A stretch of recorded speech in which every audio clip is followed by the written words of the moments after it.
Shalom Bapak, Ibu, Saudara-saudara yang terkasih di mana saja berada malam hari ini.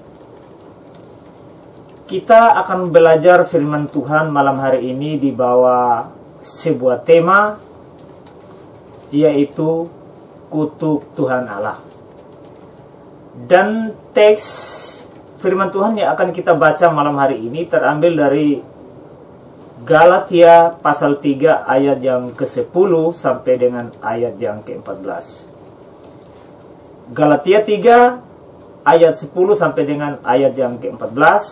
Beginilah bunyi firman Tuhan.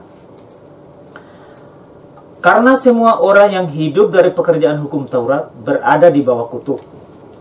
Sebab ada tertulis, terkutuklah orang yang tidak setia melakukan segala sesuatu yang tertulis di dalam kitab hukum Taurat. Dan bahwa tidak ada orang yang dibenarkan di hadapan Allah karena melakukan hukum Taurat adalah jelas. Karena orang yang benar akan hidup oleh iman. Tetapi dasar hukum Taurat bukanlah iman, melainkan siapa yang melakukannya akan hidup karenanya. Kristus telah menebus kita dari kutuk hukum Taurat dengan jalan menjadi kutuk karena kita. Sebab ada tertulis, terkutuklah orang yang digantung pada kayu salib. Yesus Kristus telah membuat ini supaya di dalam Dia berkat Abraham sampai kepada bangsa-bangsa lain, sehingga oleh iman kita menerima roh yang dijanjikan itu. Saudara-saudara yang terkasih di dalam Kristus Yesus, tidak dapat disangkali bahwa memang Alkitab sangat banyak ayat yang berbicara tentang kasih dan kemurahan Allah, tentang kasih dan kebaikan Allah. Dan kebaikan Allah atau kasih Allah itu begitu besar bagi manusia atau bagi kita. Itulah sebabnya 90% orang Kristen suka atau senang berbicara tentang kasih Allah.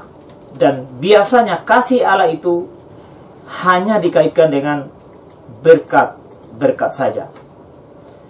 Dimana karena Allah adalah Allah yang maha kasih, maka pasti Allah memberkati kita secara jasmani maupun rohani. Saudara-saudara, orang Kristen berbicara tentang kasih Allah tidaklah salah. Tetapi jikalau kasih Allah itu hanya dikaitkan dengan berkat jasmani saja, itulah yang menjadi salah. Kita semua pasti senang kalau berbicara tentang kasih dan kemurahan Allah bagi kita. Tetapi di malam hari ini, di dalam khotbah saya malam hari ini, saya tidak sedang berbicara tentang kasih atau kemurahan Allah bagi kita.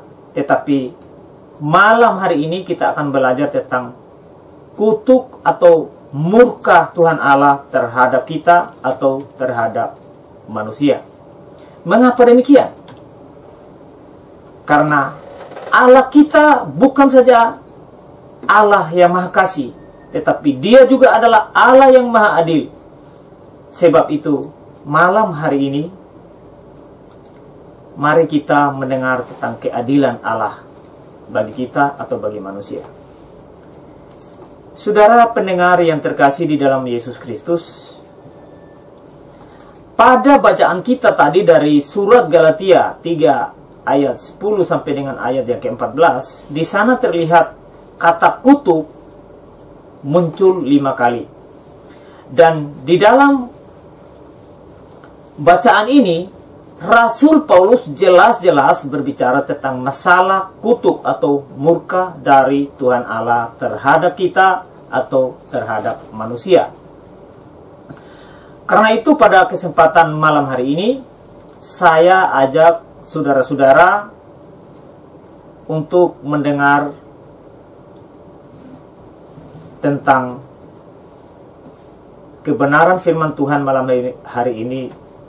Dan ada 3 hal yang kita akan belajar malam hari ini. Dan yang pertama adalah kutuk atau murka Allah terhadap manusia. Jadi poin yang pertama yang kita akan belajar malam hari ini adalah kutuk atau murka Allah terhadap manusia. Bapak Ibu yang terkasih di mana saja berada malam hari ini,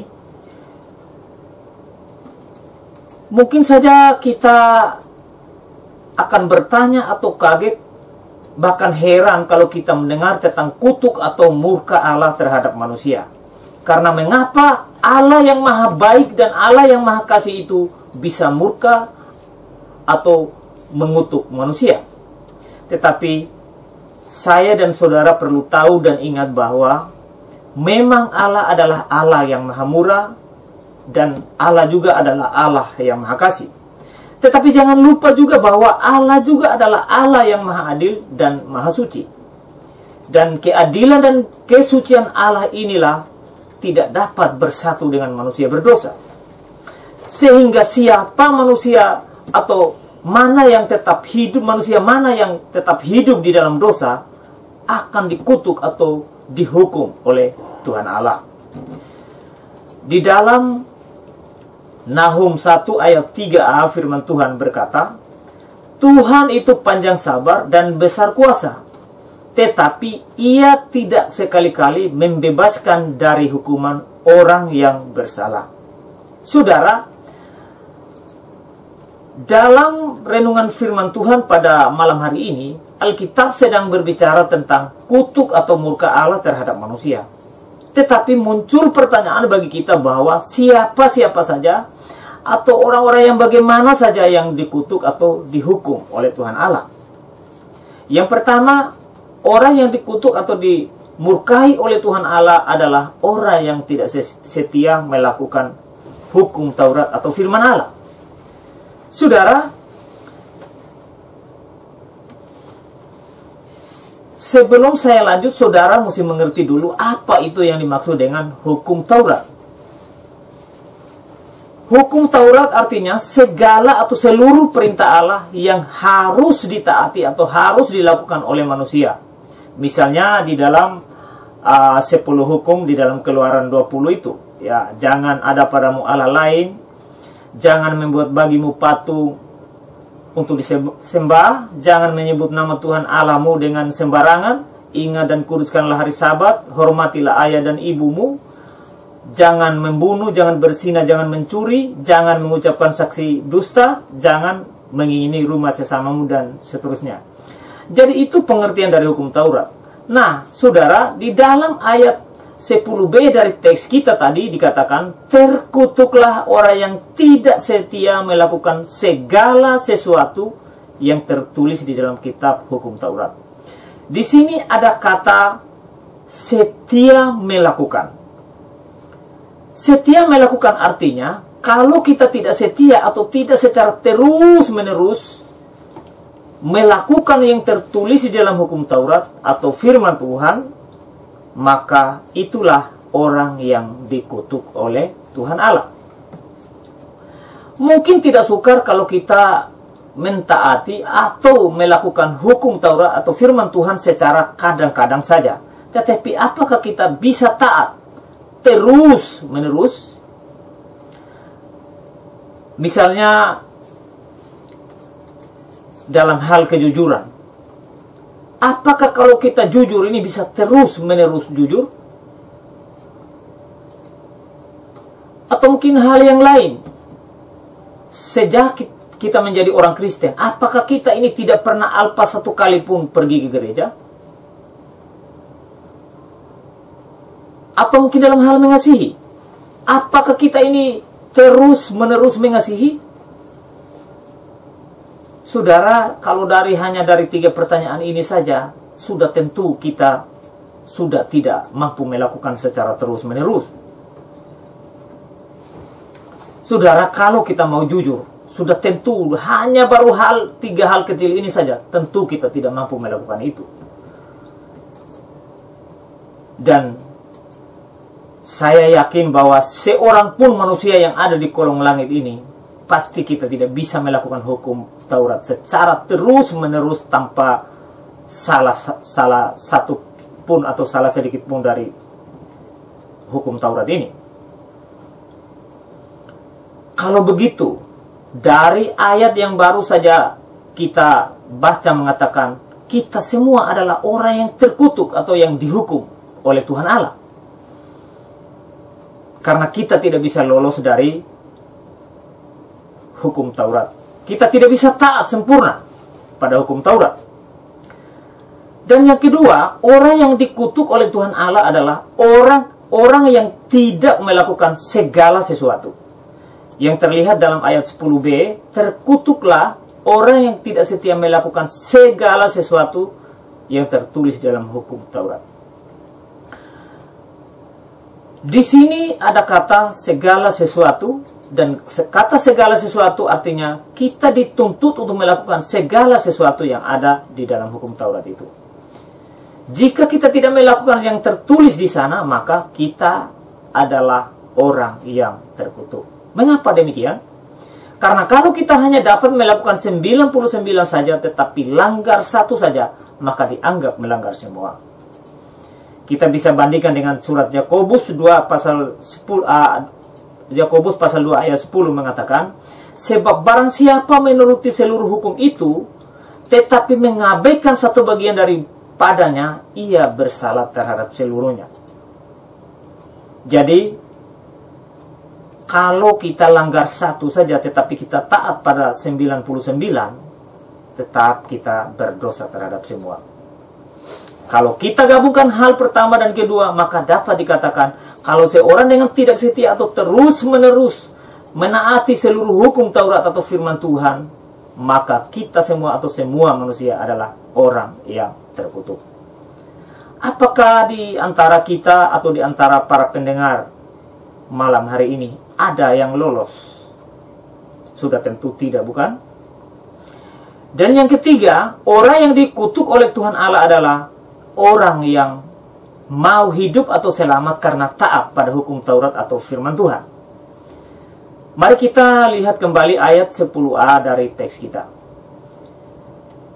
Ayat 10a mengatakan, karena semua orang yang hidup dari pekerjaan hukum Taurat berada di bawah kutuk. Di sini ada kata atau kalimat hidup dari pekerjaan hukum Taurat. Kata-kata hidup dari pekerjaan hukum Taurat menunjuk kepada orang-orang yang percaya bisa selamat karena berbuat baik atau ketaatan.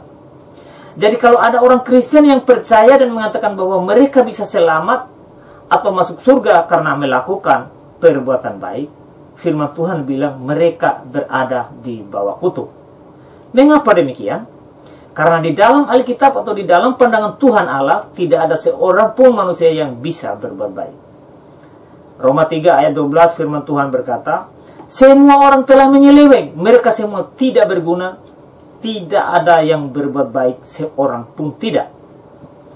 Di sini firman Tuhan sangat jelas bahwa manusia tidak bisa berbuat baik di dalam pandangan Tuhan Allah. Apalagi bisa selamat dengan perbuatan baik.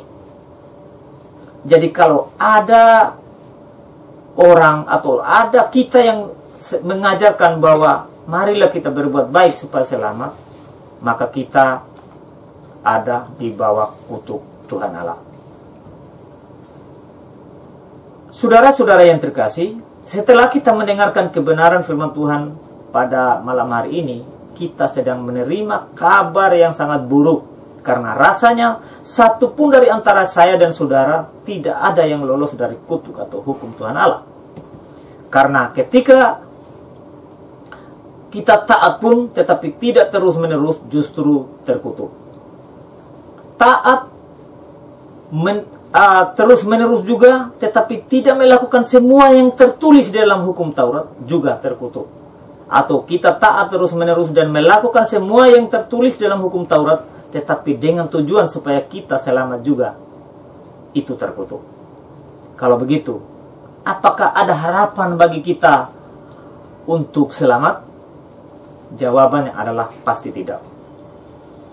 Karena kalau kita mengandalkan ketaatan atau kesalehan yang ada pada diri kita, maka tidak ada harapan sedikitpun bagi kita untuk memperoleh keselamatan. Tetapi janganlah kita takut dan cemas, karena walaupun ini adalah kabar yang sangat buruk bagi kita, namun di dalam Kristus Yesus masih ada kabar baik atau keselamatan bagi kita. Dan poin yang kedua, Kristus telah menebus kita dari kutuk hukum Taurat. Saudara-saudara yang terkasih di dalam Tuhan Yesus, dari ayat 13 pada teks kita, firman Tuhan berkata, Kristus telah menebus kita dari kutuk hukum Taurat dengan jalan menjadi kutuk karena kita. Sebab ada tertulis, terkutuklah orang yang digantung pada kayu salib. Inilah kabar baik bagi saya dan saudara, yakni Kristus telah mati menebus kita di atas kayu salib dari kutuk hukum Taurat. Dengan cara mati di atas kayu salib, Ia atau Yesus telah menanggung semua kutuk yang seharusnya untuk kita. Ia telah mencurahkan darahnya di atas kayu salib untuk menebus dan menyucikan kita dari kutuk hukum Taurat karena dosa dan pelanggaran kita. Maka sekarang kita telah bebas dari kutuk Tuhan Allah. Saudara yang terkasih, tetapi di sini kita tidak bisa menganggap bahwa seluruh manusia atau seadanya manusia yang dapat ditebus oleh Kristus. Karena darah Kristus yang dicurahkan di atas kayu salib bukan untuk manusia secara universal, tetapi hanya bagi orang-orang yang mau percaya kepada Yesus Kristus. Karena kematian Kristus di kayu salib itu hanya bagi orang-orang yang sungguh-sungguh beriman, yang mau menerima Yesus sebagai Tuhan dan Juru Selamat dosa. Yesus Kristus hanya mau mati bagi orang-orang yang mengakui Dia sebagai Tuhan, sebagai Tuhan dan Allah dalam pengertian yang setinggi-tingginya. Jadi, walaupun Yesus telah mati di kayu salib, tetapi hanya bagi mereka yang mau percaya. Jika malam hari ini ada di antara saudara yang belum percaya pada Kristus Yesus, maka dosa saudara tidak ditebus dan saudara menanggung sendiri. Saudara, makanya banyak di antara kita hari ini memberikan kata-kata penghiburan yang palsu di rumah-rumah duka.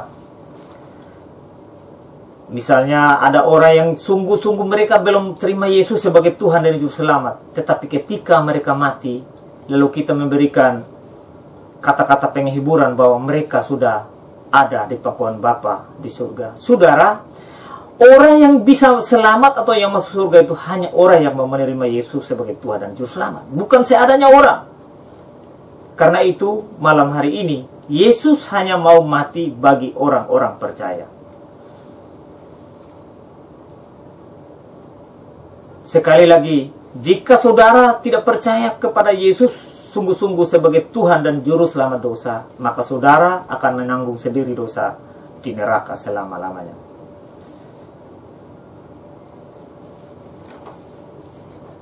Kita harus mengakui bahwa banyak orang yang hari ini telah mengaku Kristen, tetapi cuma KTP saja yang Kristen.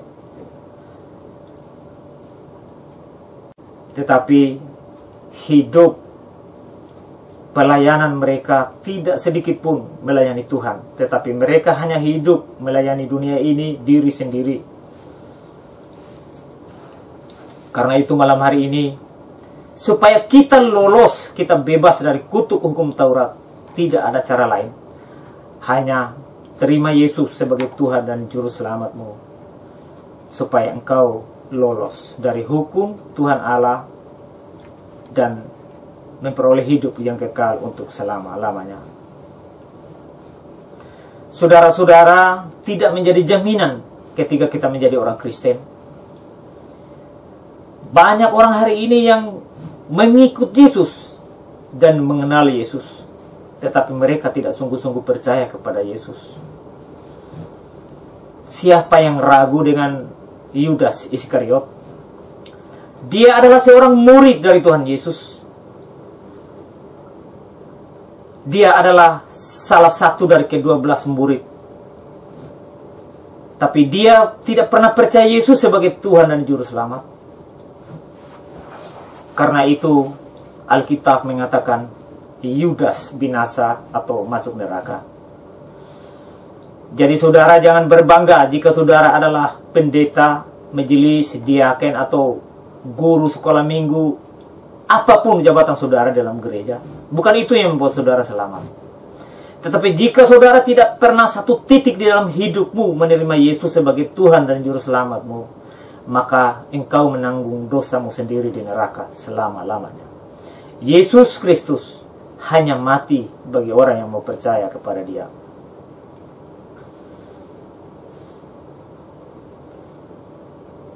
Di dalam Roma 10 ayat 9 firman Tuhan berkata, sebab jika kamu mengaku dengan mulutmu bahwa Yesus adalah Tuhan dan percaya dalam hatimu bahwa Allah telah membangkitkan Dia dari antara orang mati, maka kamu akan diselamatkan. Jadi dari ayat ini sangat jelas bahwa hanya orang-orang yang mengaku dengan mulut bahwa Yesus adalah Tuhan dan percaya di dalam hati bahwa Allah telah membangkitkan Dia dari antara orang mati, hanya mereka lah yang ditebus. Hanya mereka lah yang diselamatkan oleh Kristus dari kutuk Tuhan Allah.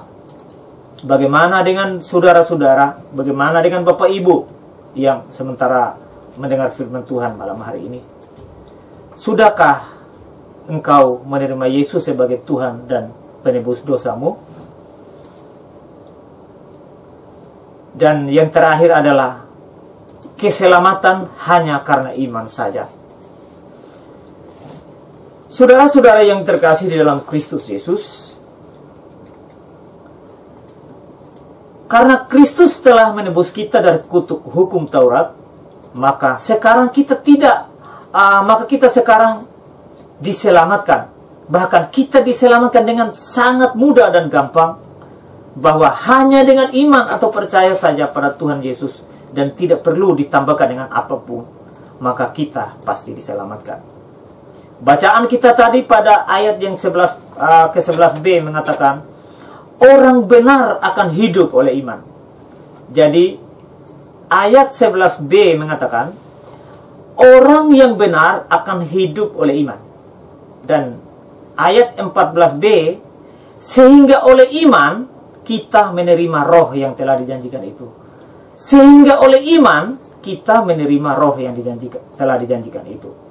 Saudara, jika sampai pada detik ini, ketika saudara sudah mendengar Injil berulang-ulang, tetapi saudara tetap tidak mau percaya atau beriman kepada Kristus, maka saudara tetap berada di bawah kutuk Tuhan Allah. Dan inilah nubuat atau kata-kata Kristus sendiri kepada orang-orang yang terkutuk, kepada orang-orang yang tidak mau percaya. Di dalam Matius 25 ayat 41, firman Tuhan berkata, dan Ia akan berkata juga kepada mereka yang di sebelah kirinya, enyalah dari hadapanku, kamu orang-orang terkutuk, enyalah ke dalam api yang kekal yang telah sedia untuk iblis dan malaikat-malaikatnya. Jadi dari Matius 25 ayat 41 ini, neraka telah tersedia bagi iblis dan orang-orang yang terkutuk, bagi orang-orang yang tidak mau beriman, tidak mau percaya kepada Tuhan Yesus sebagai Tuhan dan Juru Selamat. Saudara, saat ini iblis belum masuk neraka, makanya kita jangan percaya pada tipu daya pada orang-orang yang bersaksi kiri kanan kalau mereka telah pulang dari neraka dan mereka melihat setan di neraka. Saudara, saat ini setan belum ada di neraka. Karena waktu iblis atau nabi palsu masuk neraka, mereka disiksa siang malam sampai selama-lamanya. Baca di dalam Wahyu 20 ayat 10 itu. Iblis akan disiksa pada akhir zaman. Jadi sekarang iblis belum ada di neraka. Nanti akhir zaman baru mereka akan disiksa atau akan masuk neraka. Mereka bukan menyiksa, tetapi mereka disiksa. Jadi makanya kalau ada orang yang bersaksi bahwa mereka telah pulang dari surga dan neraka dan mereka melihat iblis di neraka, ada tombak-tombak orang berdosa di sana, itu hanya putar balik saja. Ya. Di dalam Matius 8 ayat 29 firman Tuhan berkata, dan mereka itu pun berteriak katanya, apa urusanmu dengan kami, hai anak Allah? Adakah engkau kemari untuk menyiksa kami sebelum waktunya? Ini pembicaraan Yesus dengan ini iblis. Waktu mereka lihat Yesus, mereka takut. Mereka pikir bahwa Yesus mau menghukum mereka. Padahal sebelum waktu, artinya belum akhir zaman. Ya. Jadi akhir zaman baru setan masuk neraka. Saudara, sebaliknya, jika kita sudah menerima Yesus dan beriman kepadanya secara sungguh-sungguh sebagai Tuhan dan Juru Selamat dosa, maka dengarlah ajakan Yesus untuk kita. Di dalam Matius 25 ayat 34 firman Tuhan berkata, dan Raja itu akan berkata kepada mereka yang di sebelah kanannya, mari hai kamu yang diberkati oleh Bapa-Ku, terimalah kerajaan yang telah disediakan bagimu sejak dunia dijadikan. Dari dua pernyataan di Tuhan Yesus di atas, saudara mau pilih yang mana? Apakah saudara tetap tidak mau percaya kepada Kristus sehingga tetap berada di bawah kutuk Tuhan Allah? Ataukah saudara mau percaya sehingga diberkati oleh Allah? Jawaban ada pada hati saudara masing-masing. Bagi saudara yang percaya, berbahagialah karena saudara bukan lagi orang-orang yang terkutuk.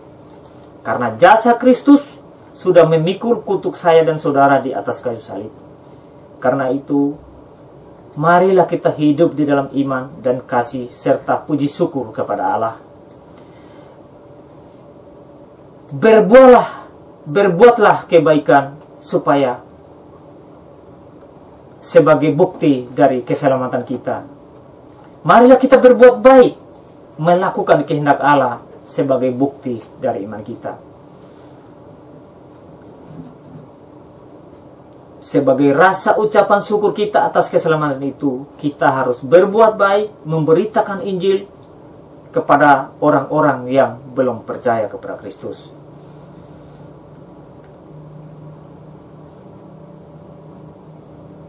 Saudara, memang hari ini kalau kita bilang kita memberitakan Injil, kadang kita tidak mengerti apa itu Injil.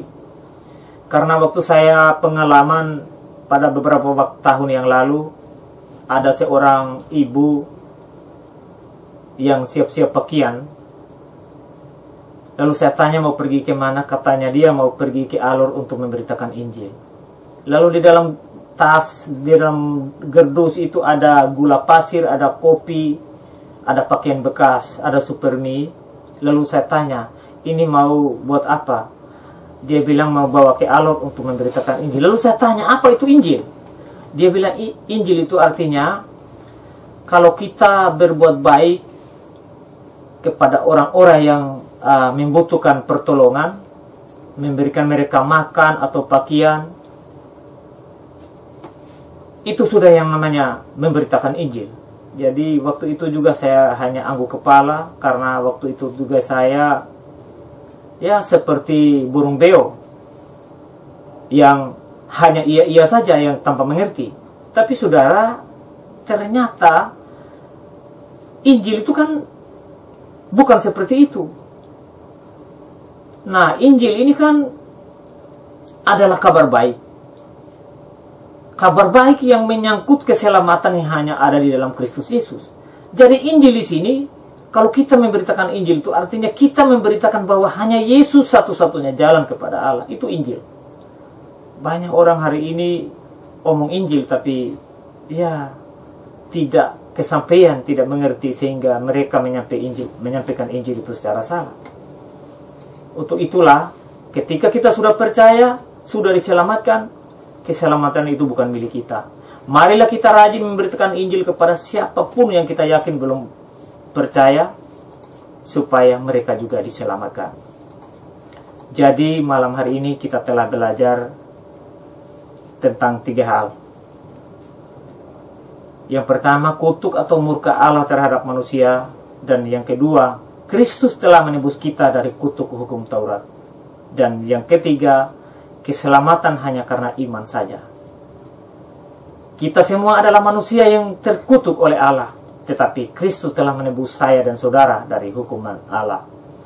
Dan sekarang kita boleh diselamatkan oleh iman kepada Yesus Kristus.